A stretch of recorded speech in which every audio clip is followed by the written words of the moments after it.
Good morning. Today is the second class. So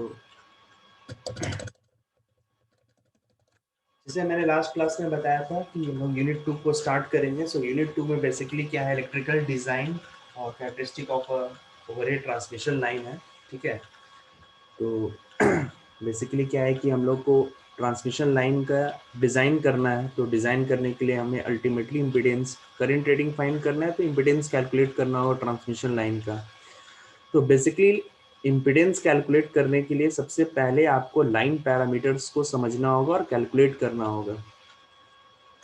तो इस जगह मैंने लिखा है लाइन पैरामीटर्स में बेसिकली हम लोग जानते हैं रेजिस्टेंस, इंडक्टेंस, कैपेसिटेंस होता है. तीन तरह का लाइन पैरामीटर्स हैं. तीन तरह का तीन तरह का ओवरहेड ट्रांसमिशन लाइन होता है. Short transmission line, TL stands for short transmission line, transmission line, medium transmission line और long transmission line. Short transmission line में लम्प्ड पैरामीटर होता है. मतलब आप देखिए, जैसे यहाँ पे एग्जांपल के लिए शॉर्ट ट्रांसमिशन लाइन है तो रेजिस्टेंस, इंडक्टेंस इस तरीके से वो सीरीज में कनेक्टेड रहता है. कैपेसिटिव इफेक्ट ऑलमोस्ट नेग्लिजिबल होता है. ठीक है. कैपेसिटिव इफेक्ट ऑलमोस्ट नेग्लिजिबल होता है शॉर्ट ट्रांसमिशन लाइन में. शॉर्ट ट्रांसमिशन लाइन का रेंज यहाँ दिया हुआ है. ट्रांसमिशन वोल्टेज जो होगा वो 20 kV से नीचे होगा और ट्रांसमिशन लाइन का जो लेंथ होगा वो 50 किलोमीटर तक होगा. ठीक है. तो ये आपका शॉर्ट ट्रांसमिशन लाइन का पैरामीटर ये है.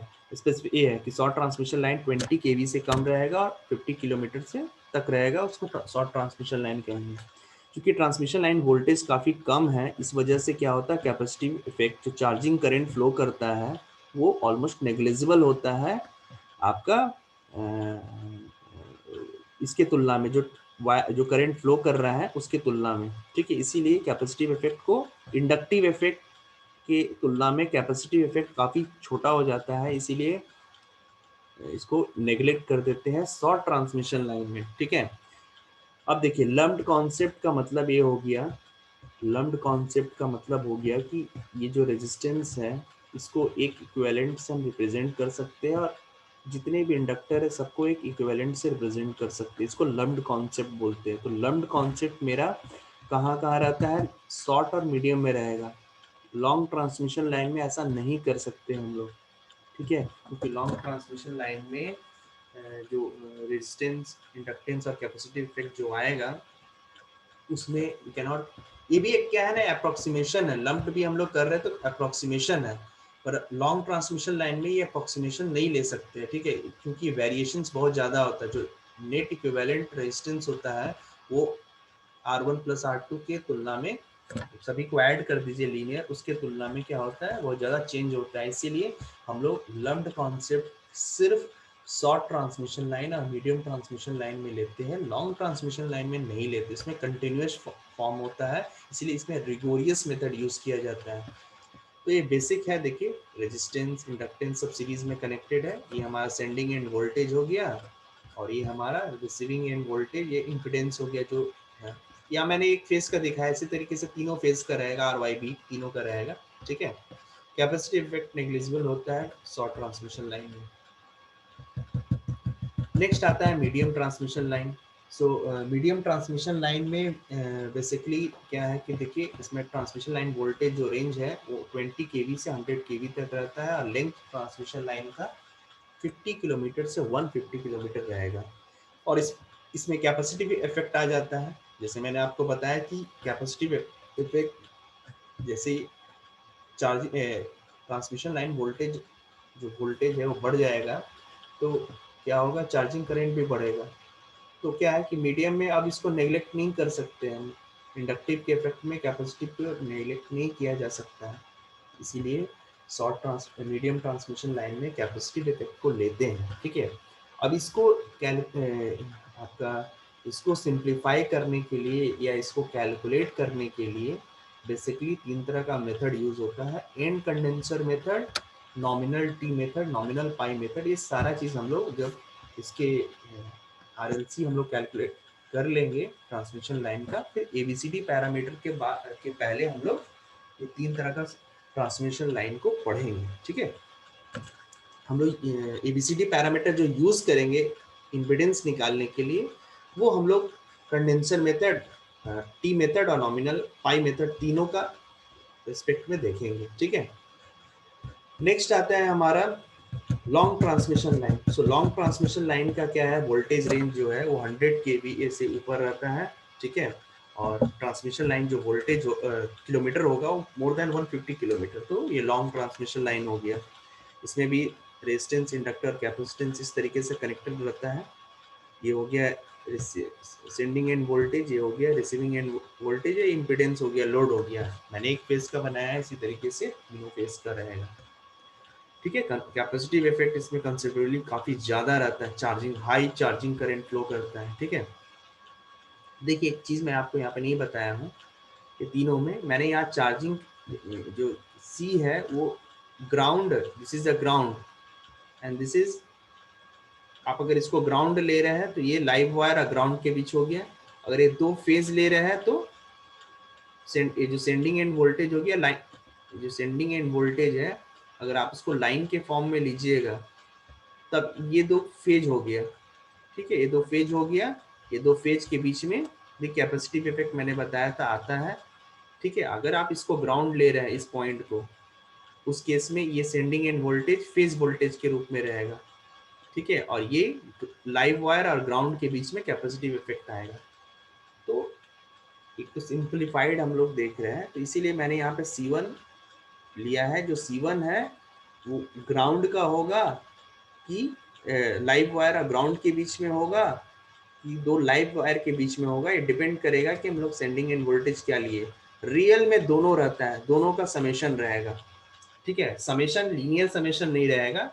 ठीक है, दोनों का इफेक्ट होगा, मतलब चार्जिंग करंट दो फेज के बीच में भी फ्लो करेगा और लाइव वायर और ग्राउंड के बीच में भी फ्लो करेगा चार्जिंग करंट। ठीक है, उसी तरीके से इंडक्टिव इफेक्ट भी रहेगा, एक सेल्फ इंडक्टेंस रहेगा और एक म्यूचुअल रहेगा दो कंडक्टर के बीच में। ठीक है, यहाँ L1 हम लोग सेल्फ के रूप में ले लिए। ठीक है, क्लियर। चलिए नेक्स्ट, ये हमारा रिगोरियस मेथड यूज किया जाता है। ये सारी चीज़ों को हम लोग बाद में कैलकुलेट करेंगे। हम लोग RLC जब इंडिपेंडेंटली एक एक करके कैलकुलेट करेंगे, उसके बाद ABCD पैरामीटर के दौरान हम लोग सारी चीज़ों को कैलकुलेट करेंगे। ठीक है, उस समय और बेहतर तरीके से आपको क्लियर होगा। नेक्स्ट आता है, ये मैंने आपको जैसे बताया लॉन्ग ट्रांसमिशन लाइन जो होता है उसमें नॉर्मल जो मेथड यूज होता है वो नहीं होता है, रिगोरियस मेथड यूज होता है, क्योंकि इसका इक्विवेलेंट सर्किट हम लोग एक लंप फॉर्म में नहीं ले सकते हैं। इसीलिए इसका जब कैलकुलेशन होगा तो उसमें काफ़ी रिगोरियस मेथड यूज किया जाता है इसको सॉल्व करने के लिए, इम्पिडेंस कैलकुलेट करने के लिए। ठीक है, क्लियर।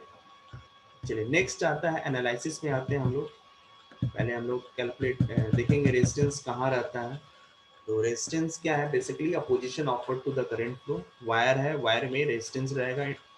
कोई कंडक्टर है तो कंडक्टर आपको पता है कि कुछ ना कुछ उसका रेजिस्टेंस रहेगा ही। यहाँ पे डेफिनेटली कंडक्टर है तो उसकी रेजिस्टेंस कम ले, ऐसा मटेरियल आपको यूज करना है जिसकी कंडक्टर रेजिस्टेंस काफी कम हो, बट जीरो तो नहीं हो सकता ना कुछ तो रहेगा डेफिनेटली। अगर रेजिस्टेंस है तो वो क्या करेगा, ड्रॉप करेगा वोल्टेज को, एनर्जी कंज्यूम करेगा ही।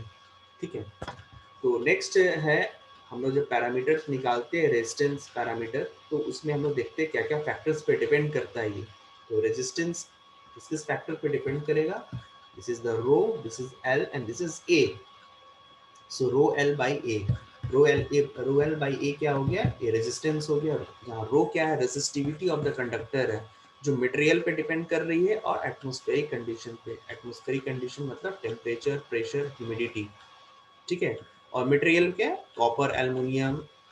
ये क्या है, ACSR है, इसको आप लोग लिख सकते हैं, एल्युमिनियम कंडक्टर स्टील रेनफोर्स्ड। और ये क्या है, ऑल एल्युमिनियम एलॉय कंडक्टर। इसके अलावा और भी कंडक्टर यूज होता है। ठीक है, देखिए नॉर्मली कॉपर या एल्युमिनियम को यूज नहीं करते हैं। ठीक है, कॉपर की प्रॉब्लम है कॉस्टिंग का, अवेलेबिलिटी कम है इसलिए कॉस्टिंग बहुत ज़्यादा है। ठीक है, वेट ज़्यादा रहता है कॉपर का। एल्युमिनियम का फायदा क्या है कि थोड़ा रेजिस्टेंस तो कॉपर की तुलना में ज़्यादा रहेगा, बट एल्युमिनियम का फायदा क्या है, इसका वेट काफ़ी कम होता है कॉपर की तुलना में। ठीक है, अगर सेम लेंथ और specific area of cross section का दोनों कंडक्टर है, कॉपर का और एल्युमिनियम का, तो एल्युमिनियम का वेट काफ़ी कम होगा। ये फायदा होता है एल्युमिनियम को यूज़ करने में। थोड़ा ऐसा नहीं कि रेजिस्टेंस बहुत ज्यादा रहता है, एल्युमिनियम का रेजिस्टेंस भी कम रहता है, हाँ कॉपर की तुलना में थोड़ा ज्यादा रहता है, ठीक है। बट ये क्या है, कोई कॉपर कॉस्टली है, एल्युमिनियम कॉस्ट कम है, तो एल्युमिनियम को हम लोग यूज करते हैं। पर एल्युमिनियम के साथ दिक्कत है कि इसकी टेंसाइल स्ट्रेंथ वीक होती है, इसीलिए हम लोग उसको एलॉय फॉर्म में लेते हैं। एलॉय फॉर्म में एल्युमिनियम कंडक्टर स्टील रेनफोर्स्ड, बीच में क्या करते हैं कि हम लोग स्टील एम्बेप्ड कर देते हैं और ऊपर में कोटिंग रहता है एल्युमिनियम का, ठीक है। तो ये मेरा काम कर लेता है। उसी तरीके से ट्रिपल एसी भी है, ठीक है। चलिए नेक्स्ट है एटमॉस्फेरिक कंडीशन, जो मैंने बताया टेम्परेचर, प्रेशर, ह्यूमिडिटी, ये तीनों पे डिपेंड करेगा, ठीक है। इसलिए बहुत ज़्यादा टेम्परेचर फ्लक्चुएशन, ऐसा मटेरियल हमको यूज़ नहीं करना है जो टेम्परेचर पे बहुत ज़्यादा इफेक्ट कर रहा है, ये भी हमें ध्यान रखना है, ठीक है। तो मैंने यहाँ टेम्परेचर को डिपेंडेंस दिया है रेजिस्टेंस का, कि टेम्परेचर डिपेंडेंस क्या होता है। तो आर, मान लीजिए R1 रेजिस्टेंस T1 टेम्परेचर पे है और R2 T2 रेजिस्टेंस टेम्परेचर पे है, और अल्फा 1 क्या है, temperature coefficient of conductor at temperature T1, तो ये रेजिस्टेंस इफेक्टेड होगा। अगर मैं अल्फा जीरो का जानता, alpha zero temperature coefficient at 0 degree Celsius है, तो मैं किसी भी टेम्परेचर पे उसका अल्फा टेम्परेचर कोफिशिएंट निकाल सकता हूँ। तो एक्सपेरिमेंट के दौरान होता है 0 डिग्री सेल्सियस पे, मान लीजिए, या 25 डिग्री सेल्सियस पे हम लोगों ने कैलकुलेट कर लिया, ठीक है। यहाँ पे आप 25 भी लिख सकते हैं, और मान लीजिए हम लोग को 40 डिग्री सेल्सियस पे करना है, तो भी ये फॉर्मूला वैलिड रहेगा, ठीक है। सो ये हमारा टेम्परेचर डिपेंडेंस हो गया रेजिस्टेंस पे, ये फॉर्मूला एंड दिस फॉर्मूला, ठीक है। सो जितना ज़्यादा टेम्परेचर कोफिशिएंट, उतना क्या होगा, टेम्परेचर रेजिस्टेंस फ्लक्चुएशंस उतना ज़्यादा रहेगा। इसीलिए टेम्परेचर कोफिशिएंट कोई भी, जो भी मटेरियल आप यूज़ कीजिएगा, उसका कम रहना चाहिए, ठीक है। कॉपर का टेम्परेचर कोफिशिएंट जो रहता है वो काफ़ी अच्छा रहता है, ठीक है। इस केस में इसको कॉपर को यूज़ किया जाता है, ठीक है। नेक्स्ट है आपका नेक्स्ट है जो रेजिस्टेंस और लेंथ और एरिया पे भी डिपेंड करता है। Length of the conductor and area of cross section of wire and conductor. इसका मतलब है कि जितना ज़्यादा लेंथ उतना ज़्यादा रेजिस्टेंस, और जितना थिक वायर उतना रेजिस्टेंस कम, जितना थिन वायर उतना रेजिस्टेंस ज़्यादा। तो डेफिनेटली थिक वायर यूज़ करना ज़्यादा बेनिफिशियल होगा। बट ऐसा नहीं है, क्योंकि थिक तो यूज़ कीजिएगा, रेजिस्टेंस तो कम होगा, बट साथ साथ क्या प्रॉब्लम आएगा, वेट बढ़ेगा। जितना थिक वायर उतना वेट उसका ज़्यादा है। तो ये सब चीज़ें आपको ध्यान में रखना है, उस हिसाब से आप कंडक्टर को सिलेक्ट कीजिएगा, ठीक है, ताकि वो रेजिस्टेंस उस हिसाब से बने, ठीक है। रेजिस्टेंस को कम करना ये मकसद हमेशा रहता है, ठीक है। बट यस, रेजिस्टेंस को कम करना है, पर साथ साथ बाकी फैक्टर्स को भी देखना है ना। जैसे रेजिस्टेंस को कम करने के लिए मैंने एरिया ऑफ क्रॉस सेक्शन को बढ़ा दिया, but area of cross section को बढ़ा देने से प्रॉब्लम क्या आया कि वेट बढ़ गया, तो डेफिनेटली टावर का कॉस्टिंग बढ़ जाएगा। ये सब चीज़ों को कंसिडर करना होता है while choosing the particular wire. Next आता है हमारा इंडक्टेंस। सो इंडक्टेंस बेसिकली क्या है कि opposition offer to the change of current, ठीक है। Opposition offer to the change of current. तो बेसिकली क्या है कि जो चेंज ऑफ करेंट है, थ्री वायर है, थ्री वायर है, वेट करता हूँ,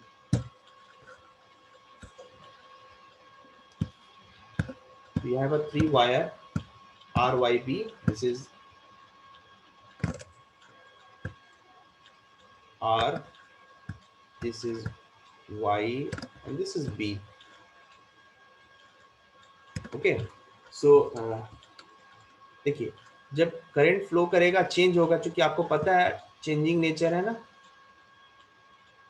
तो डेफिनेटली चेंजिंग होगा। तो इसके अंदर में मटेरियल का एक प्रॉपर्टी आएगा जो इस चेंज को रोकेगा, उसको बोलेंगे सेल्फ इंडक्टेंस, ठीक है।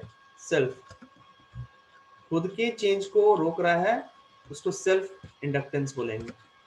नेक्स्ट होता है कि इसमें भी करंट फ्लो कर रहा है ना, अब ये जो मटेरियल है, ये भी मटेरियल का एक प्रॉपर्टी आएगा जो आर कंडक्टर में जो चेंज हो रहा है उसको रोकेगा, उसको हम लोग बोलेंगे म्यूचुअल। ठीक है, उसी तरीके से क्या होगा, वाई में भी होगा, बी में भी होगा। वाई में भी सेल्फ होगा और म्यूचुअल आर और बी की वजह से होगा। उसी तरीके से बी में भी सेल्फ होगा और म्यूचुअल आर और वाई की वजह से होगा। आर में तो ऑलरेडी मैंने बताया कि आर में सेल्फ होगा और म्यूचुअल वाई और बी की वजह से होगा। इसलिए क्योंकि देखिए 120 डिग्री डिस्प्लेस्ड है, तो इसके रेस्पेक्ट में क्या हो रहा है, चेंज हो रहा है ना। आर के सॉरी वाई के रेस्पेक्ट में आर चेंज हो रहा है, बी के रेस्पेक्ट में भी आर चेंज हो रहा है, क्योंकि इस तीनों एक दूसरे से 120 डिग्री डिस्प्लेस्ड है। इसीलिए म्यूचुअल भी बनेगा, इंडक्टेंस लिंकेज बनेगा, फ्लक्स लिंकेज बनेगा और सेल्फ लिंकेज भी बनेगा। ठीक है, म्यूचुअल भी बनेगा, सेल्फ भी बनेगा, इंडक्टेंस।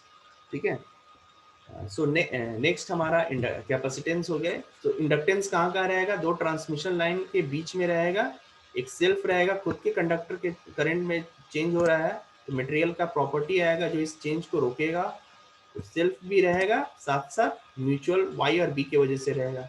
सिमिलरली वाई में भी रहेगा आर और बी की वजह से, और खुद वाई की वजह से, जिसको सेल्फ बोलेंगे। तो इस तरीके से क्या रहेगा कि सेल्फ और म्यूचुअल इंडक्टेंस, या उसको बोल सकते हैं सेल्फ और या म्यूचुअल लिंकेज बनेगा हर कंडक्टर में। ठीक है, नेक्स्ट है हमारा कैपेसिटेंस।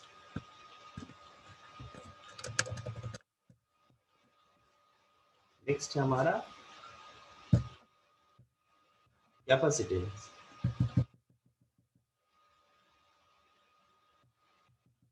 तो कैपेसिटेंस इफेक्ट भी आएगा।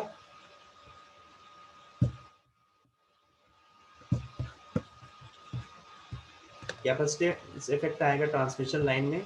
तो कैपेसिटिव इफेक्ट कहाँ आएगा, मैंने आपको जैसे बताया था, तो ट्रांसमिशन लाइन के बीच में और ट्रांसमिशन लाइन और ग्राउंड के बीच में कैपेसिटिव इफेक्ट आएगा। तो कैपेसिटेंस क्या है, बेसिकली दो plate having two plates having a separated by a distance d, sorry, two plates having different potential v1 और v2, दो प्लेट जिसकी पोटेंशियल डिफरेंस है दोनों में, एक v1 पोटेंशियल पे है, एक v2 पोटेंशियल पे है, दोनों का एनर्जी लेवल अलग है और दोनों एक दूसरे से d डिस्टेंस सेपरेटेड है, और उसके बीच में डाइलेक्ट्रिक मीडियम होना जरूरी है। तब क्या होता है, चार्जिंग करंट फ्लो करता है हाई पोटेंशियल टू लो। अगर v2 हाई है तो v2 से v1 की तरफ जाएगा। ठीक है, क्लियर। तो एक क्या होता है, चार्जिंग करंट फ्लो करने लगता है, डायरेक्शन मैंने बता दिया, जो वोल्टेज ज्यादा होगा उस हिसाब से डायरेक्शन बनेगा। ठीक है, तो in transmission line we have three phase RYB separated by distance d of dielectric medium। ठीक है, thus it poses capacitive effect. So देखिए मैंने कैपेसिटिव इफेक्ट दिखाया दो फेज के बीच में और फेज आर फेज और ग्राउंड के बीच में। उसी तरीके से वाई में भी देखिए, वाई बी के बीच में, वाई बी के बीच में भी है, वाई आर के बीच में भी है, और एक ग्राउंड के बीच में भी है, वाई सी एन। उसी तरीके से बी में भी बी सी एन और हर दो फेज के बीच में।